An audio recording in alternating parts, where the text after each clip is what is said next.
Hello and welcome everyone. Welcome to the Health, Wellness, and Resources for College Esports Players today. My name is RaeLynn McAfee and I'm the Program Director for the Sports Marketing and Media degree here at Full Sail University. And I am honored to be joined by two wonderful panelists here. And here with me we have Dr. Lindsey Migiliore and Bubba Gaeddert. And I am excited to talk with you guys today. So I would love for you guys just to give us a quick bio so everyone knows who you are and how you work in the esports world. So Doc, why don't you start us off? All right. My name is Dr. Lindsey Migiliore. Like you said, the last name's hard to pronounce depending on your level of Italian. So we can let that one slide. But I'll just call you Doc from now on. Perfect. I am an esports medicine physician. I own and operate a company called GamerDoc, which is focused on making competitive gaming a little bit more healthy, a little healthier than it is right now. I work with casual gamers, I work with professional athletes, I work with esports orgs, and I work with a wide variety of people like Bubba to, improve the space just a little bit more. I also am the president of Queer Women of Esports, the advocacy director for Women Games International, and I'm a faculty associate at the NYIT Center for Sports Medicine. And I'm really happy to be here and talking about this excellent subject. Awesome. Thank you for joining us today. And Bubba, why don't you give us a little bit of your background? Yeah, of course. So glad to be here. I'm Bubba Gaeddert, Executive Director of the Varsity Esports Foundation. That's one full-time job. My other full-time job is having 3 boys and doing distance learning and being the IT director when the internet and the Wi-Fi goes down in our house, or the PE teacher. My wife's the principal right now. It's pretty awesome. And but our foundation is really what I focus on mostly. And we're a nonprofit foundation charity 501c3 that just works on the ecosystem around esports, especially around scholastic esports, and helping really students be proactive in the space rather than being reactive in the sense of unhealthy habits and cyberbullying and mental health and suicide prevention and diversity inclusion. Just finding people that are doing it right, like Doc, who we can get the information in front of them and help them, shape their lives a little better rather than kind of seeing what the industry or what people famous on YouTube might be doing, and really just leading a better lifestyle, a whole, all the way around. That is excellent. And I'm excited to pick both of your guys' brains today on our panel here. So let's jump right in. Let's start off with why esports players should think about health and wellness practices. Oh, you want to take that? You want me to take that? I think you're better suited. You have a cooler background. So I don't know. Do you mean like my virtual background or my actual background? Oh, okay. Both. Oh yeah. Okay, cool. So yeah, it depends on who you're talking to, the conversation. If you're a player and you want to make esports your career, or you're a player and you want to have fun playing video games, but you enjoy carrying your teammates, esports health and wellness initiatives can make you play better. 100%. Like we look at the different ranges of what we think we know about health and wellness in gaming, and we're a society that perpetuates stay in the basement, eat your chips, drink your soda, and we've been doing that to people my age, I'm 38, to down to 11-year-olds, but we don't say this kind of stuff to our 5-year-old that uses their elite pad to learn math, or a 85-year-old trying to use solitaire for their memory. We don't say this kind of stuff to people. So it's a societal issue to really focus on what real health and wellness is for gamers. I would say the struggle probably is that there's not enough literacy around it, and I think the correlation between traditional sports is there. We look at traditional sports as being this parallel that we can compare to esports to, but really it is a field or an industry that we need to learn from on how maybe not to do things. But we have enough information from all sorts of industries on how to get this right. It's just esports is an infant, and we are crawling right now. Maybe we're a stubborn teenager. Actually, we're so segmented, and we don't have enough information to really connect each other. And this is why we're all trying to get together on these panels, and hopefully someday we won't have to have esports conferences where we're explaining what esports is, but we're diving in deep like this to give more education literacy around it too. Yeah, I agree. And you guys touched on it, in the traditional sports world, the health and wellness is a little stronger. It's that full grown adult, if we're using Bubba's terms here. And, a lot of colleges and universities have the setups already for their student athletes to train, have the diet tables, food tables where they can go and eat. They've got strength and conditioning practices. They have all of this pretty strong and set up. Mm-hmm. Doc, why don't you talk to us a little bit about some of the different categories of health and wellness? When we say health and wellness, it's not just your food that you eat or go out and run. Talk to us about what we mean by health and wellness in the different areas. Yeah. So if you're talking about physical health, for me, it's sleep, exercise, nutrition. If you're not doing those three things, it doesn't matter how many supplements you're taking or what special aim trainer you're using. None of those things matter. Sleep, exercise, nutrition are really the pillars of mental health. Making sure that you're getting enough sleep is really important. I know I'm a gamer. I played Fortnite until 2 a.m. last night. When you are sleep deprived, you perform worse, right? When you're sleep deprived, it's harder to form new memories, it's harder to learn new skills, and your reaction time is slowed. We know that from really good studies of we sleep deprived these poor basketball players, then we had them go shoot free throws. We know how accuracy decays with declining sleep. Making sure that you're getting your recommended 7 to 8 to 9 hours a night, depending on how old you are, is really, really, really important. Sleep is when our body clears away all the gunk that's been building up all day. Sleep is when we cement new memories. Sleep is when we learn new tasks. So making sure you're getting enough sleep is so easy yet so ignored. Exercise. If I were to take all of the effects of exercise and be able to put them into a pill, I would be a billionaire, like overnight, because exercise is cancer fighting. Exercise is mood boosting. Exercise makes you perform better. Exercise does everything. If you don't believe me, hop into your favorite aim trimmer, hop into Aim Lab, test your performance, go for a 15-minute jog, slow as you want, and then come back and see how you perform. Endorphins are these things that get released when you're doing aerobic activity, and they boost the blood flow to your brain, and they help do a lot of good things up there. And then nutrition. If you look at someone like Tom Brady, just got his, Florida, just got his 7th Super Bowl ring. I think now he has more championships than any other NFL franchise.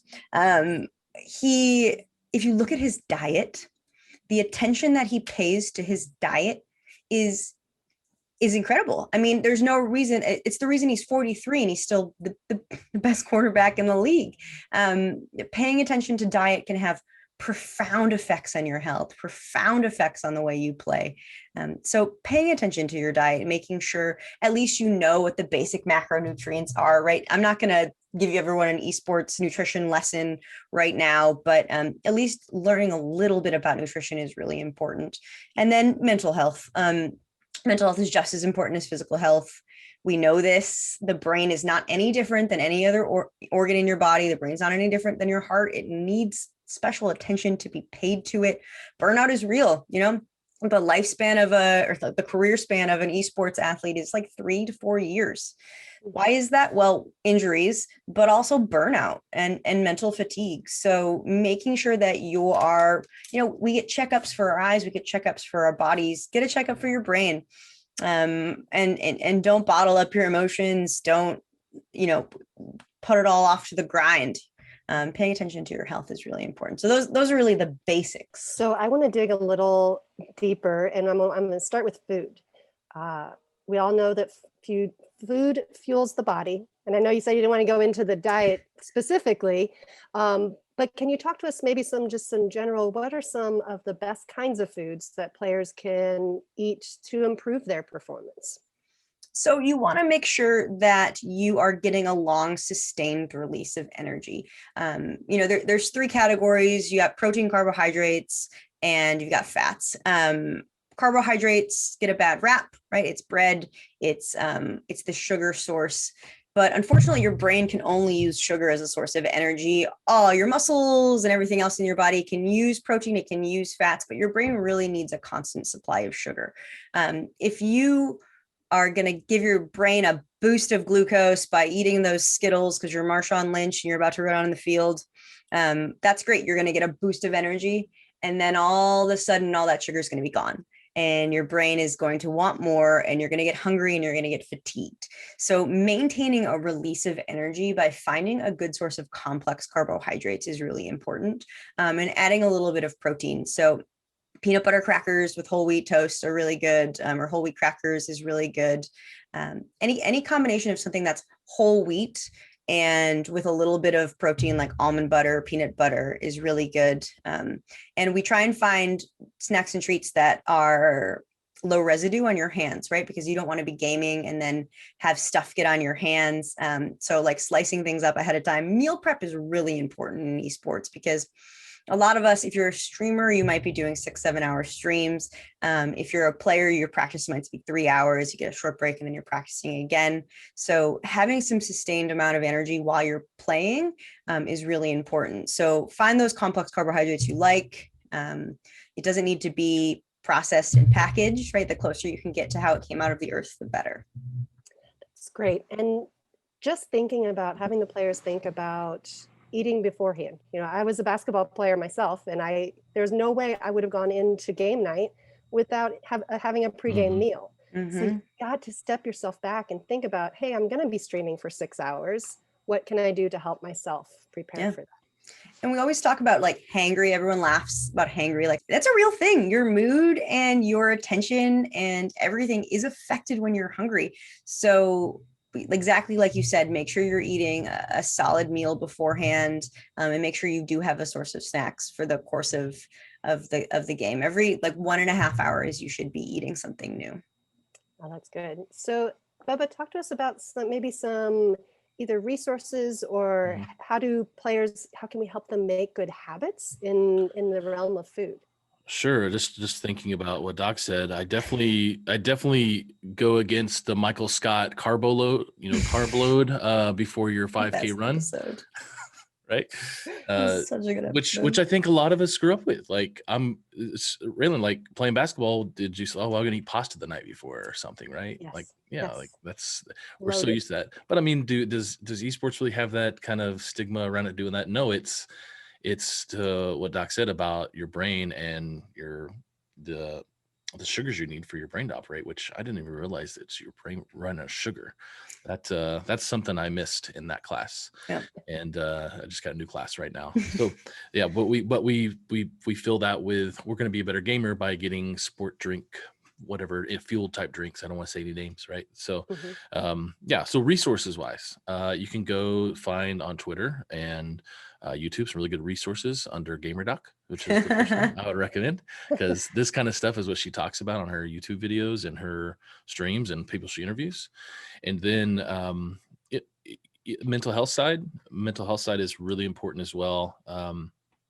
As Doc said, that you've got to look at a whole being, educating yourself in your whole being rather than making sure you're just competing, right? Or you're just being an influencer. I mean, esports has many verticals on what jobs you can get. So it's just as much as the IT guys or our production people, right, who are in this field, who are working behind the scenes. And I've done a lot of production, and it's just, got to get through this and drink a Dr. Pepper and keep going. Using resources, especially for mental health, I think a really good resource is Cam Adair with Game Quitters. That's really good at looking what gaming addiction and gaming disorder might be. I'm going through his clinical study right now, which is kind of interesting. I'm not a doctor, but I get to look at the clinical side of it to learn how I can then promote it.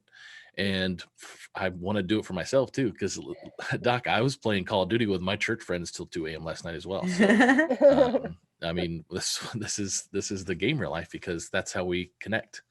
And I think mental health, there's a lot of good mental health organizations out there. NAMI is one I can think of. And any resources we have on our website, we try to connect people and just connect the dots.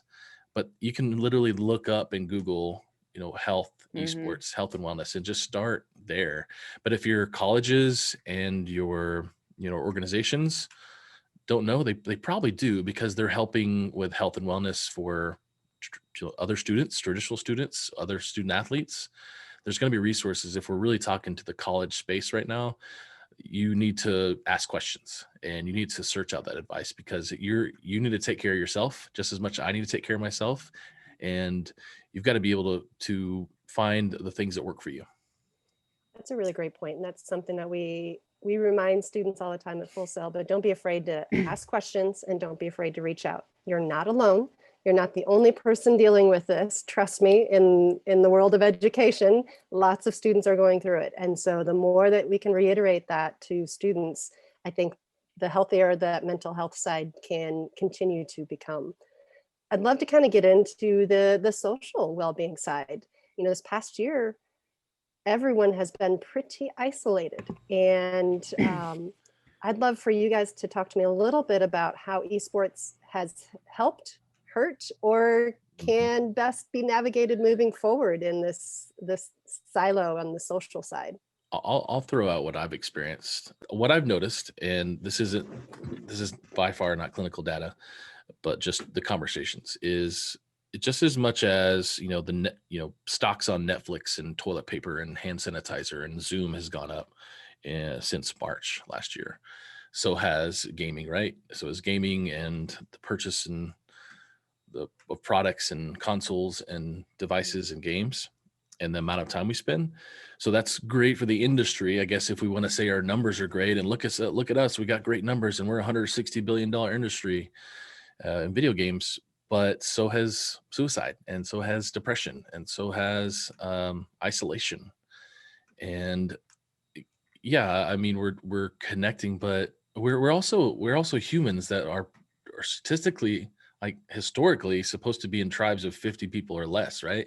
We're globalized, and we're doing social media and wanting likes. I don't need to go down this soapbox, but you can watch some really good stuff like Childhood 2.0 by a group we partner with called Bark USA or Bark US, and they talk about that sort of stuff where we're so much more globalized, just like the Social Dilemma thing on Netflix.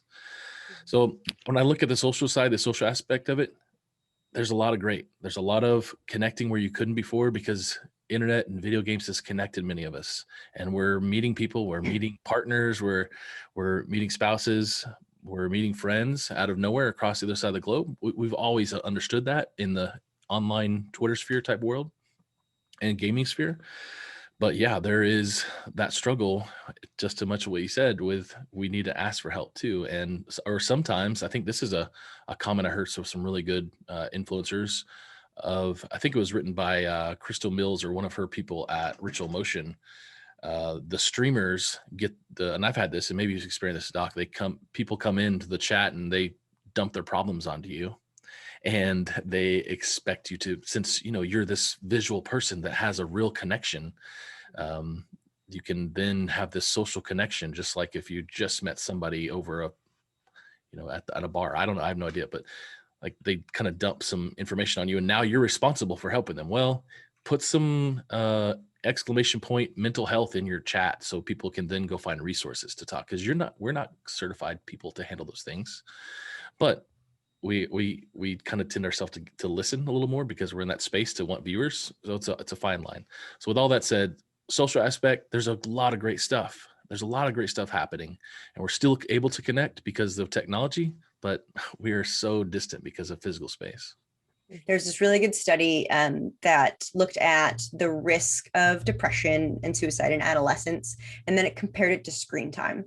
And exactly what you think, the more time spent on screens, the higher incidence and risk of depression. And there's a couple hypotheses why they thought that was. You look on social media, you only see the highlights of someone's life, right? An influencer is an influencer because they really know how to edit those pictures. They're renting the best cars to take pictures in front of. They're that boat that's in the marina that you can't see the background to, right? They're taking those, they're curating that image. And so you compare your life to theirs. And that's not their life. We all know that's not their life. And so that leads to, feelings of self-doubt, feelings like your life isn't as worthwhile as theirs. And you're comparing yourselves, and comparison's the thief of joy. But in that study, the only thing that did not increase risk of depression relative to screen time was video games. And I think with video gaming, gamers, well, I think there's going to be a lot of really interesting data that comes out of this pandemic. But I think that above all else, gamers will be some of the most resistant to issues in their life, because for a lot of us, some of our relationships haven't changed at all, right? I have a group of buddies that I've been gaming with for 10 years, and our relationship hasn't changed at all. We still we actually play video games more. And so we are allowed to maintain those connections. We are allowed to maintain those relationships. So I think, gaming is this beautiful, wonderful thing that, if used correctly and if used in moderation, can lead to not only a happier life, but a fruitful career. Wow, that's great news. And to hear the science back it up is exciting as well. So I'm going to kind of move in another direction, and let's think about and talk about exercise. It's one of those big pieces that you talked about earlier, Doc. And how much time should esports players be allocating to exercise, along with the other training that they're having to do with the video games, maybe their other school commitments? As an educator, I'm hoping they're still, watching those videos, reading those articles. Talk to me about time management. How much time should they be allocating towards their exercise? Definitely. So as little as 15 minutes of exercise, aerobic activity, meaning getting your heart rate up, can have positive benefits. I think the recommendation is 190 or 130 minutes, 130 minutes a week of exercise, of aerobic activity. I would argue, so I consider esports athletes. You're using your body and your mind to compete in, a game, which is all sports. And if you want to be a professional athlete, you got to act like it, right? If you want to play at the highest level, you got to act like it. Gaming is a pastime, esports is a career. If you are on an esports team in college, treat it like you are on a football team in college. Treat it like you want to go to the NFL. You should be investing more time in exercise and nutrition, because that's what's going to separate you from your competitors. There's not a lot of professional esports jobs out there. I mean, in terms of competitors, there's really not. You're competing for 6 slots on a team, depending on the title, and you're competing against not just the best people in your city, not just the best people in your town, not just the best people in your state, not just the best people in your country, but the best people in the world. How are you going to get better than them, right? Because guaranteed they're training just as much as you are. It's using those variables like exercise. So making sure that when you're training, you're making sure that you're setting yourself up for success. So I see this more often than I can count. Someone realizes they need to exercise to get better, so they buy a bunch of weights, they get a gym membership, they go 5 days in a row, and then all of a sudden they get hurt. You got to ramp up. You have to take it slowly, because gaming takes a toll on our bodies. It really does. The muscles of our hand and wrist are not meant to reach those control keybinds 600 times a game. So those muscles and those tendons have adapted changes inside of them to resist more chronic stress, like what you're providing, and not to lift dumbbells, right? If you haven't lifted dumbbells in 5 years, don't go lift dumbbells.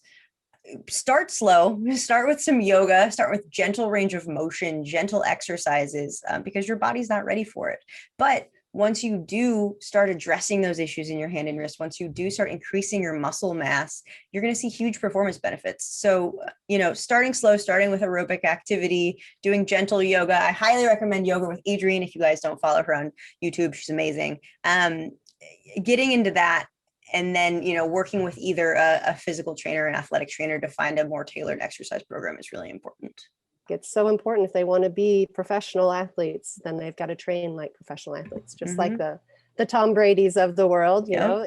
So it's exciting to hear you talk about that. Just thinking back to my collegiate career and thinking about everything that was provided to me as an athlete and how it helped me succeed over that 4 years and continue to be able to compete.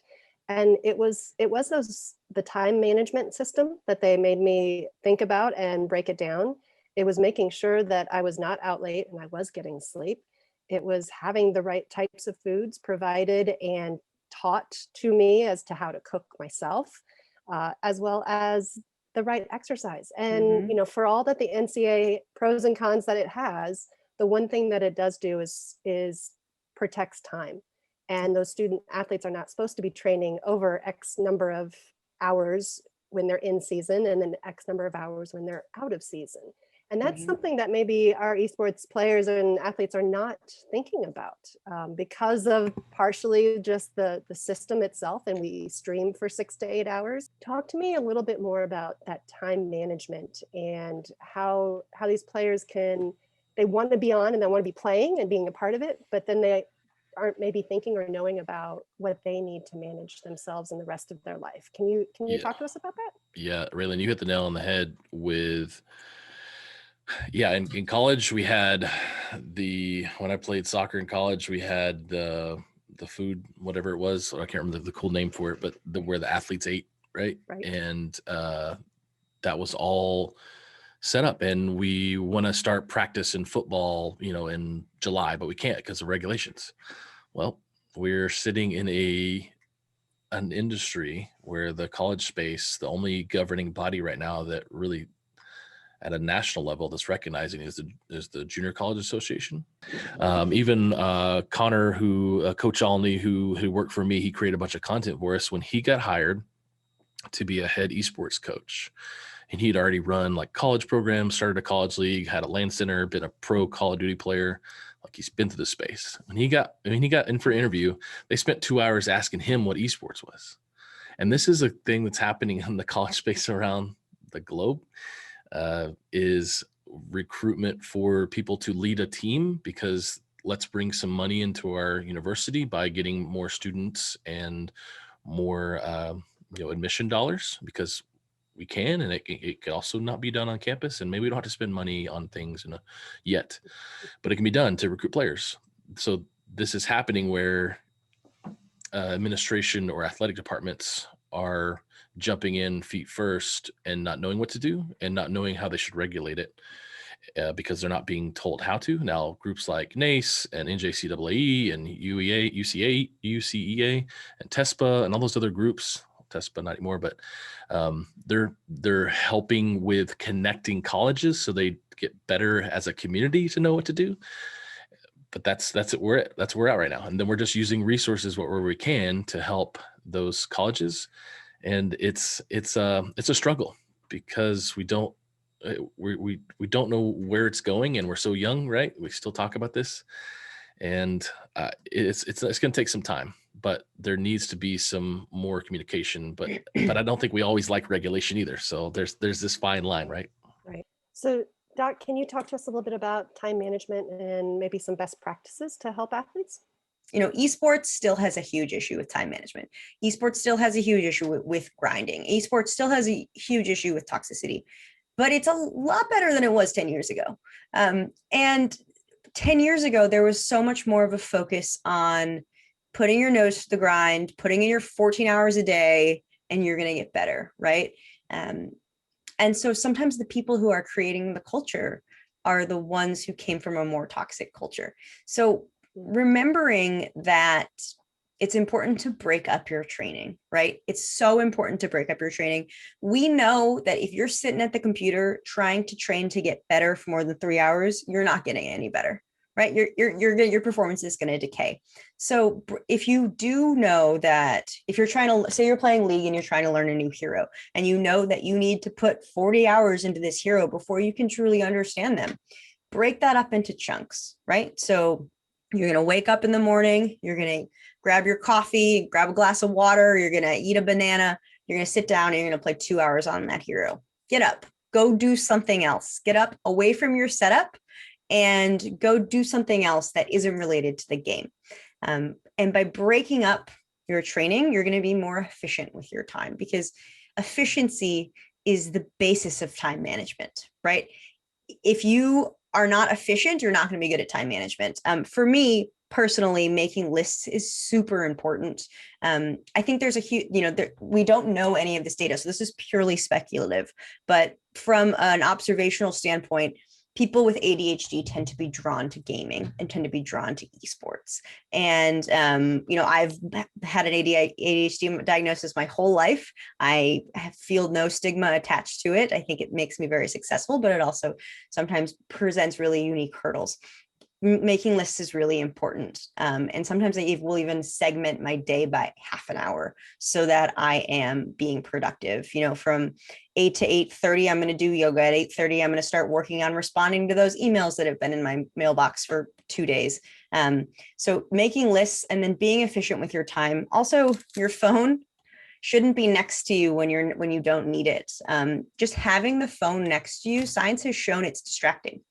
You don't have to be looking at it, even if it's just physically next to you, it's going to distract you. Put your phone away.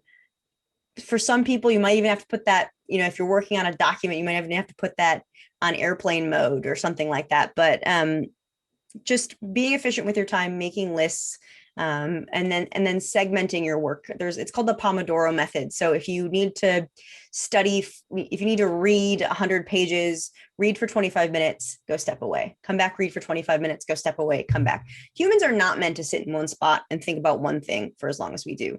That is not how we were designed. That's not how we were made. It's against everything that is inside of us. So if you can't sit still, that's not anything wrong with you, right? It's not anything wrong with you.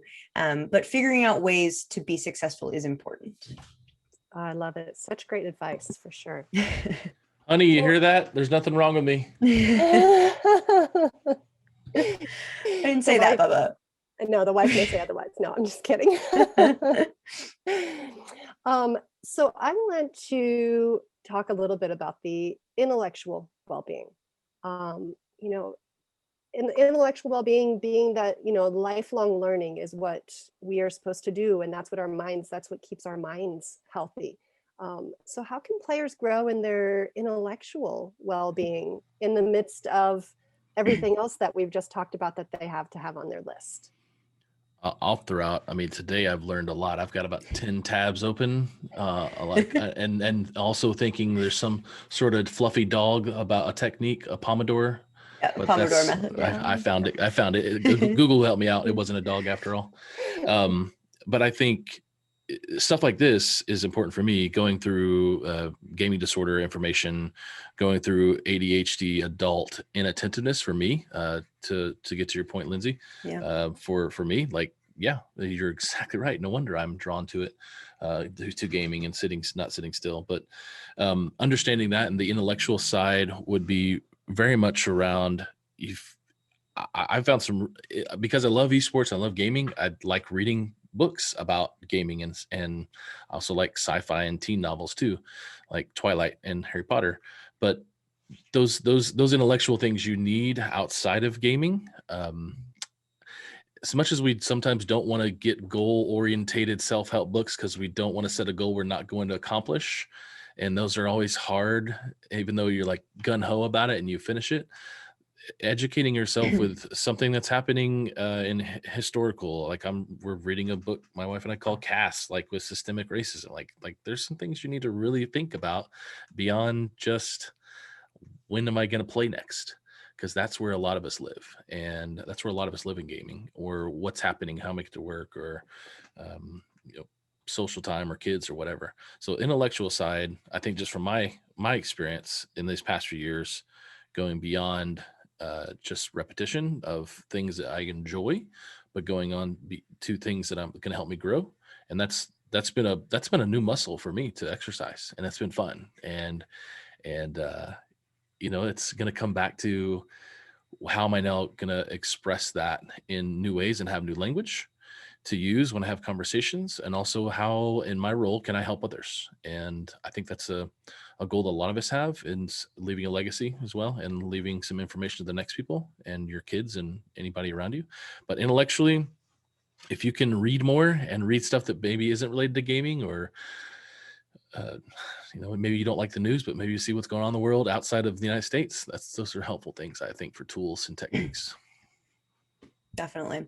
I think that I've always said and believed that successful people will always be successful, even if they're not in their own field, right? So if a successful person changes careers, I still believe they're going to succeed, because people who are never content with their current amount of knowledge they have, those are really the people who go the furthest in life.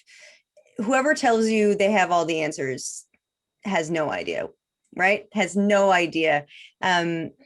Always trying to find new sources of knowledge, always trying to get better, and use that to further your career, or further your relationships, or just improve. Always be improving your life. I think that for me is so intellectually stimulating. I remember when I was in med school, I was like, my dream is to make enough money so I only have to work 3 days a week, and I'm going to have 4 days off a week, and I'm going to play video games, and I'm going to go hiking, and I'm going to spend time with my family those 4 days a week.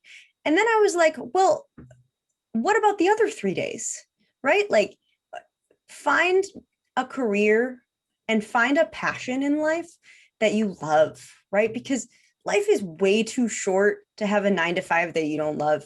It's way too short. And that to me is also so intellectually stimulating, because I love what I do. I love getting up in the morning. I love sitting down at my computer. I love coming onto these talks, because I made my passion my career. And I know that comes from it 100% comes from a point of privilege. I was raised middle class. I had a good education. I have 2 parents who love me very much. I'm white. I'm cisgendered. So that it does come from a position of privilege, but always trying to find that passion and find that way to get better day after day, year after year. You will love your life. I'm just telling you, just love my life. Feeling really blessed to be here with all of you right now. Well, we're happy to have you, and I couldn't agree more with you guys. Just always finding something more to open up your mind. So I want to talk a little now about environmental wellness. Thinking about the things around you. And if we are sitting, you guys have way better chairs than I do right now. And I have no doubt it's better for your body. So that's just one little piece of the environment. But talk to me about what type of environment around the player should they have a setup? Bubba, you want this? I'm going to take this. All right. It depends on what your goals are. To be honest, if you're in a training environment, day to day, something with low distractions, something that is comfortable, something that's ergonomic. But if you want to perform well on game day, you have to simulate that game day in your training environment. So I don't know if anyone's watched the Tiger Woods documentary. It's amazing. But his dad growing up, when Tiger would be going to drive the ball or going to take a putt, he would jingle his keys, or he'd talk loudly, or he'd walk where no golfer is ever supposed to walk, which is in the line of sight. And he made it so those distractions became part of his training. And that way, when they happened to him in front of a million people, he wasn't flustered. He was used to it, because he was used to that. And so training in chaos is really important, especially now when, we went from LAN events where ping didn't matter, right? Latency, delay didn't matter. But now we're competing remotely. So when you do have high ping, when the internet jumps up because your buddy's just trying to watch the Tiger Woods documentary downstairs on the same internet speed, what do you do in that moment? Do you freak out? Because if you freak out, you lost the game, right? You lost. Or do you understand, hey, I've played in high ping before. I know what to do. I'm gonna play a little bit more defensively. I'm not gonna go for those one-on-one battles. So training in really a volatile environment that's going to simulate game day. A lot of the pro teams that I work with have stages that they practice on, and they pump in cold air because it's freezing on those stages, and they pump in crowd noise. And pre-pandemic, they were bringing in spectators to watch. And so it's really easy to do when you're at home, because we have this beautiful thing called streaming. So if you plan on performing at a high level in your game, start streaming, because people watching will change the way you play, and it'll get you used to that and get you used to performing in those kind of situations. Great advice. So I want to touch into the community aspect. And as someone who I don't play games, I love the community aspect of esports. And it's so organic in within the different games. So what are some of the best tips towards being a part of a healthy community, or maybe even more importantly, how can they handle when they're in an unhealthy community? What can they do? I threw out Discord as a saving grace for a lot of gamers and influencers, but it can be just as toxic sometimes. If we're talking about both sides of the coin, we refer to Discord as a community. Most of us like be a part of my Discord community, or this is my community, and it's either your followers or your friends, and it's a helpful place. To throw out probably the flip side of the coin first, the toxicity in that. I haven't experienced it because I'm a privileged white male, but I see plenty of TikToks and hear plenty of people talk about this and have seen it. Is female gamers not turning on their mics because the fear of being harassed or using a female avatar. And it's not fun. And that's where we want to be proactive. And just as much as I was yelling at Tom Brady for having the best defense in the world last week, and Patrick Mahomes lying sideways and hitting Tyreek Hill in the face with a football, yelling at my TV and my kids watching, I'm presenting a way for them to be okay with yelling at refs or yelling at the TV. And we in our society and gaming have a lot of unfortunate examples of people making bad choices with their words and their tweets and their gameplay to make toxicity an okay thing, and it's not. And that community can really be detrimental because it affects all genders, it affects all races. It's a problem that we have talked about where we're not fixing. And I know it's going to take time, but it's just something that we all need to get better at. I think there's a lot of leadership in our country that's going to help with things in the future and what we're doing right now. But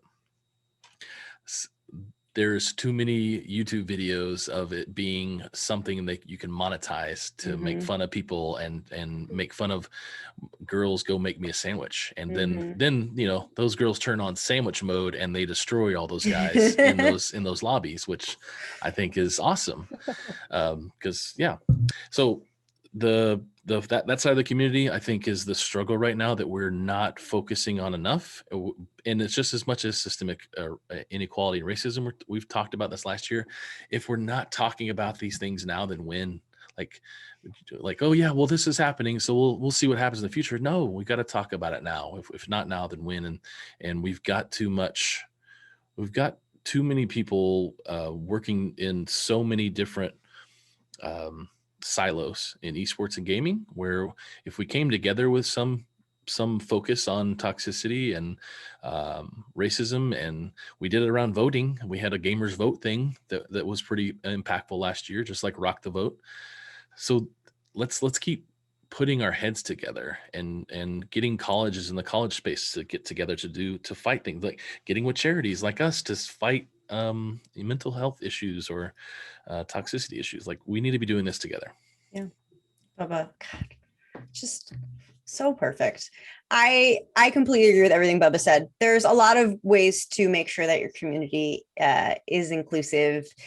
Setting up rules and expectations is really important. Some people, unless you put in specific rules, don't know what they're doing is offending someone, and don't know what they're doing is excluding someone. And so if you set rules and expectations from the beginning, then everyone's on the same page, right?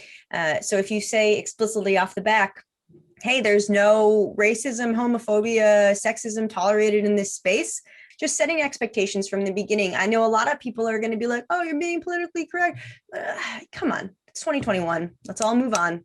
And let's all be better people. Because creating inclusive communities it's the right thing to do, right? It's the ethical thing to do. But this is something that I've really been pushing.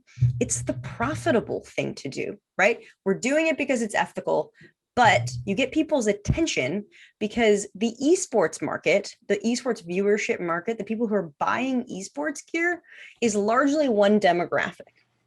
And if you include this huge demographic of gamers that want to get involved, all of a sudden your profit margins are huge. We've seen it with how the NFL targeted women viewers, how the MLB their viewership has been decaying for years and years and years and years. And last year it grew because of women viewers, right? Including people in your community is the right thing to do, but it's also the smart thing to do. Gaming definitely has an inclusivity problem. Our communities are not yet for everyone, but people who continue to try and close those doors will be on the wrong side of history. And it's 2021. Everything you do and say is out there on the internet. And 10 years from now, if you try and apply for a job and someone searches your name and it shows something that you did, you're not getting that job anymore, buddy. So there's a lot of good reasons to make sure your community is inclusive. Let me back you up with some data here. Like, oh yes, like, okay, so intentionality and follow through is kind of what you meant. Like, companies, we can say, yeah, we're gonna have a sexual harassment. Cool, and then we had it. Let's check that box. We had diversity inclusion officer we hired. Cool, we checked that box, and this is happening a lot. So there's intentionality and follow through on both things there. Then data to back up, kind of what Doc said is. Yeah, 45 to 55% gamers are around the world, right? And male to female, if we just use those two categories for gender. And we say, when I look at the high school space, there are 80 to 20% male to female for maybe competing in high school in the esports space. But there's a lot more gamers. We look at minorities.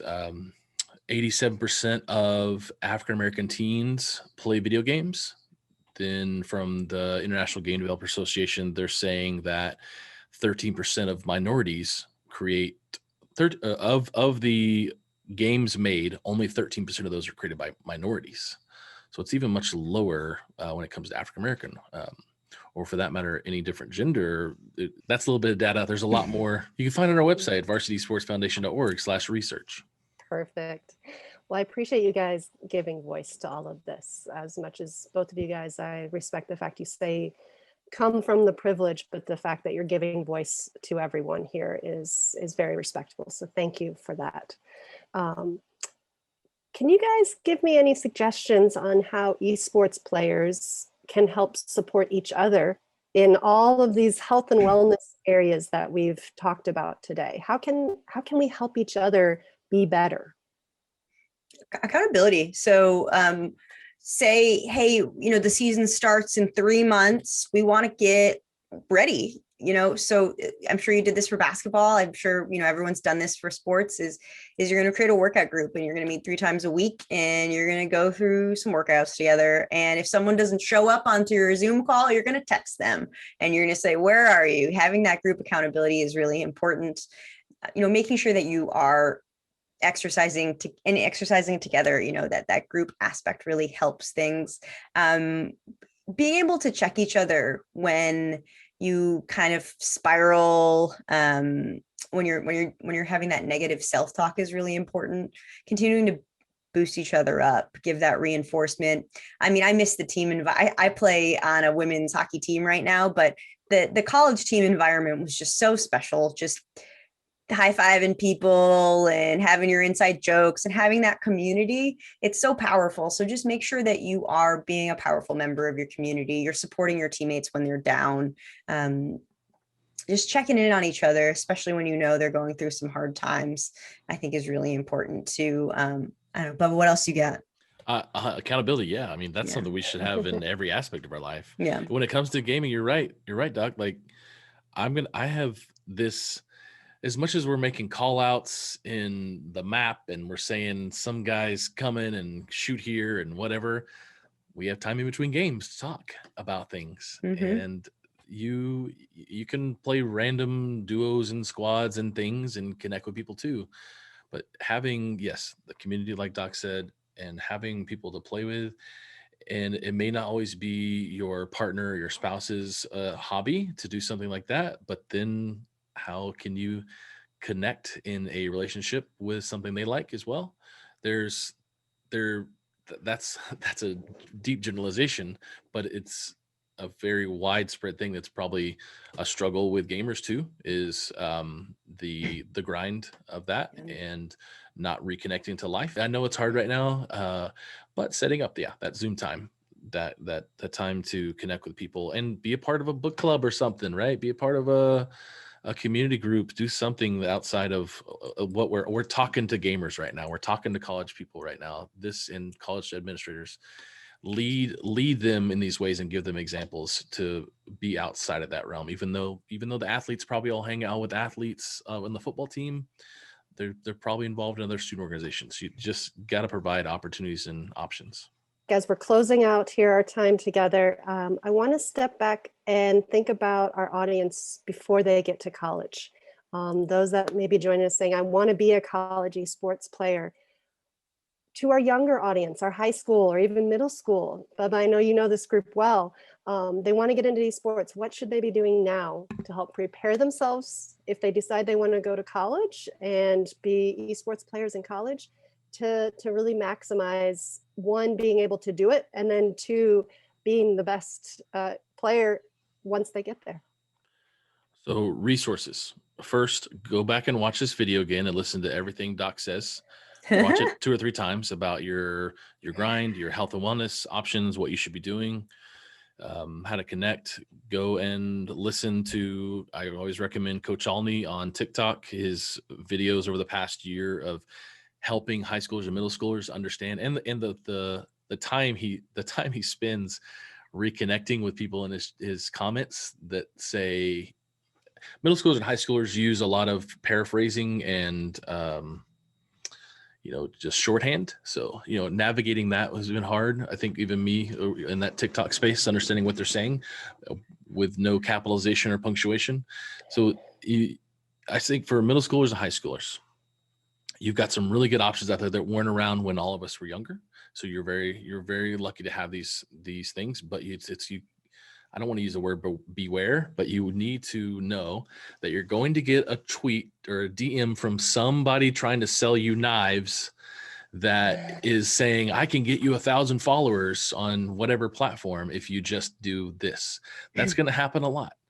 And it's happened to me as a 30 some odd year old when that happened a couple years ago. And you've got to be aware that, oh my gosh, I'm being sponsored. It's not that. It's somebody who's found a way to connect with you, and who knows what their end goal is. So resources, GamerDoc, okay, one, Coach Alney, TikTok, YouTube. Then you need to follow a group called COPE, C-O-P-E, Coalition of Parents of Esports. Aren't they awesome? I was gonna say COPE. Yes, Shay and them and Chris, Chris's kid is septic, right? He was like a younger ninja type kid. They had to take him out of school because all of his friends were like, hey, add me, bro, let's play. And let's, I want to go to the Fortnite World Cup with you or something. A lot of us are working with them. There's quite a few of us working with them, trying to create content to help the parents. So get your parents involved as much as they don't understand what you're doing right now. Get your parents involved, because maybe they want to, just as much as they wanted to come to your soccer matches when you were 3, or maybe you have football in high school or band or whatever it is, help them be more open to let them be a part of it, and maybe give them some educational resources. We have some video content about what is esports, and it's really designed for anybody from the range of, I know gaming and esports, to I don't know how to use a flip phone. So watch our video content on our website. So use those resources. And then lastly, if you want to compete and you move to the college space, a lot of college recruiters recruit from the High School Esports League Discord.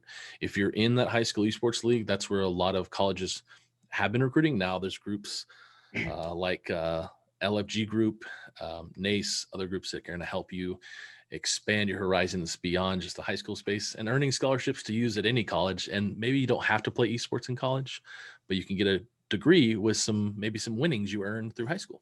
Esports is incredible, right? If you want to be a competitor, that's fantastic. But you can use that experience you have in high school and use that experience you have in college, and you can make a career in this field outside of being a competitor.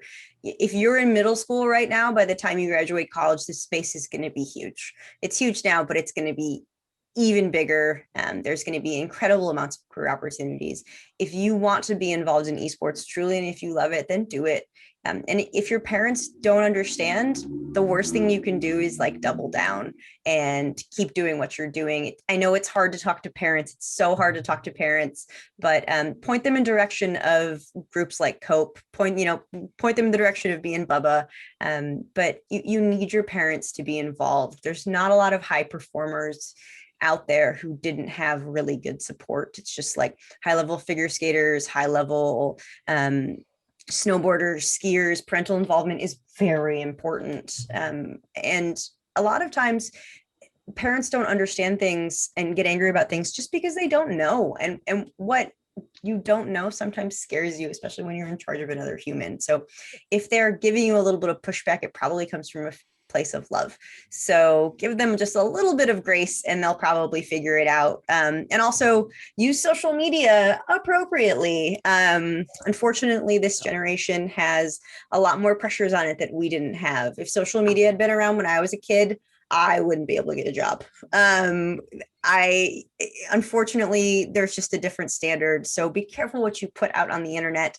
If you lead with kindness, you're good. Just lead with kindness. But hate speech is never going to be tolerated. So just be careful what you put on the internet. Doc, so many of us in esports are not professional gamers. Like that's to your point. And what I talked about earlier about production people, you can take NBA out of the middle of this cosm of jobs and put esports in, and they need production. They shoutcasters, commentators, IT. Middle school, high school space, there's 10 kids on a team. 6 of them are players. 2 of them are the audio video people. One of them's a streamer. One of them's an IT kid. College space, there's colleges that are giving scholarships to students to be their social media campaign person, or they're running the light board and getting a scholarship for it. This is happening. So you don't have to always think you are going to be the next big player or influencer.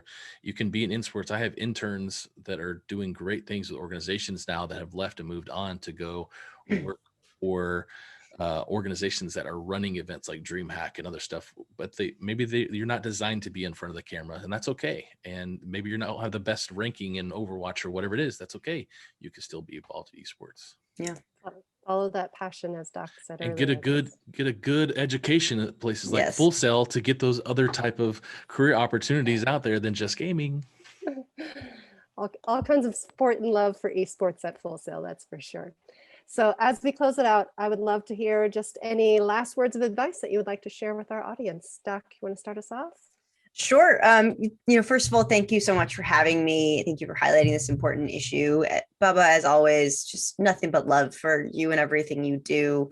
I think those of you who go to my YouTube will be a little bit disappointed now. I don't create a lot of content there anymore, but make sure to hit me up on Twitter if you need anything. I do post occasional content there, but if you want to learn more, go to my website, gamerdoc.net. Esports has incredible potential. There's a space for everyone, no matter what your skills are, no matter what your interests are. If you want this to be your career, there's time, and you just gotta follow a few simple rules, and the rest of your life you'll be able to do exactly what you love. So think about your health, think about your career, and think about the health of those around you, and you're good. And always just lead with kindness. Awesome. Bubba? I say go to the Gamer Doc on Twitter and go to fullsail.edu and go to floridacitrusports.com. I say go to those places because they know what they're talking about. And this is what we do. We want to send you to those people. You can find more links about these organizations at our website at varsityesportsfoundation.org. If you are a parent or a coach or a student and you need resources, we've got tons of them. And you don't know what to do, you want to be a champion for your school. And if you're a college that is dipping the toe in the water and your administration is bunch of people who look like me who don't know how to use their flip phone, give them our videos and let them learn why it's beneficial in schools, what it does for GPA, what it does for attendance, what it does for social aspect and community. These are all the things we've been talking about today. So in about 10 minutes, rewatch this video and take notes, and then we'll see you on the next one because there's going to be good stuff in your next panel. Absolutely. Thank you again, Doc and Bubba. I appreciate your time and all of your wonderful insights. So we appreciate you joining us today. Thank you everyone else for joining us.